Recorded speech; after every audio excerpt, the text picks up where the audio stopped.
નમસ્કાર ખેડૂત ભાઈઓ, આજના ખાસ આ વિડીયોમાં તમને મારી પાછળ જોઈ રહ્યા છો તમાકુનું વાવેતર કરેલું છે. તો તમાકુના વાવેતર માટે આજે હું તમને એમાં ઘણા બધા ખેડૂતોનો કોમેન્ટ આવે છે કે ઘણીવાર કે તમાકુમાં નવી નવી માહિતી આપો અને એમાં શું ખેતી કાર્યો કરી શકાય. તો અત્યારે જોવા જઈએ તો આ વર્ષે તમાકુમાં ઘણા બધા ખેડૂતો વાવેતર બહુ બહોળા પ્રમાણમાં થયું છે. જે ધરું 1000 રૂપિયે મળતા હતા એ આજે 500-700 રૂપિયે એ ધરું મળતા થઈ ગયા છે. એટલે વાવેતર બહુ જ વધારે થયું છે.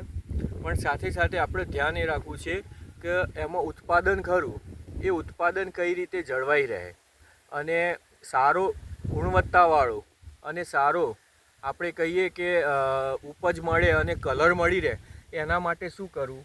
તો તમે જુઓ કે આ એક તમાકુ તમે જુઓ અત્યારે નિંદામણ સાફ કરીને અને તમાકુ તૈયાર કરી છે.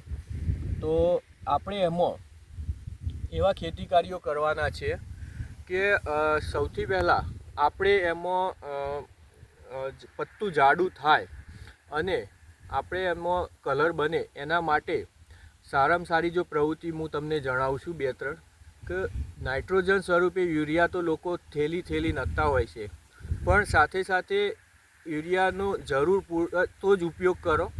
ઢોરના પેશાબનો તમે પાણી સાથે જવા દો, કેમ કે એ ઢોરનો પેશાબ જે જશે એનાથી નાઇટ્રોજન જ છે. અને ઢોરનો પેશાબ વધુમાં વધુ 8 થી 10 દિવસ જૂનો હોવો જોઈએ.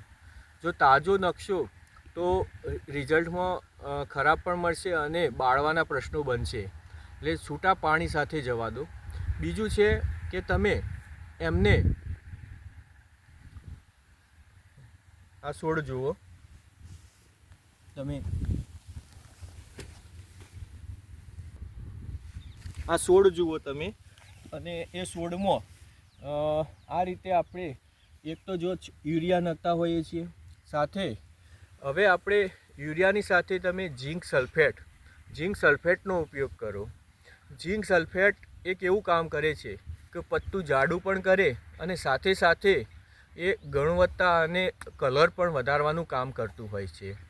તો જ્યારે પણ નાઇટ્રોજન નાખો યુરિયા સ્વરૂપે એની સાથે તમે ઝીંક સલ્ફેટનો પણ ઉપયોગ કરતા રહો તો ક્વોલિટીવાળી ગુણવત્તા મળશે, પત્તું જાડું થશે અને ઉત્પાદન પણ તમને વધારાના પ્રશ્નો થશે.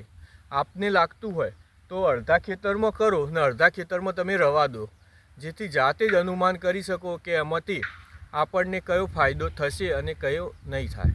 તો ખેડૂત ભાઈઓ, આ વિડીયો તમે પણ જુઓ, આજુબાજુના ખેડૂત સુધી પહોંચાડો અને વધુ માહિતી માટે આ ચેનલને સબસ્ક્રાઈબ કરો અને કોમેન્ટ કરીને જણાવો કે આપે પણ આ પ્રયોગ કર્યો છે કે નહીં કર્યો. ધન્યવાદ.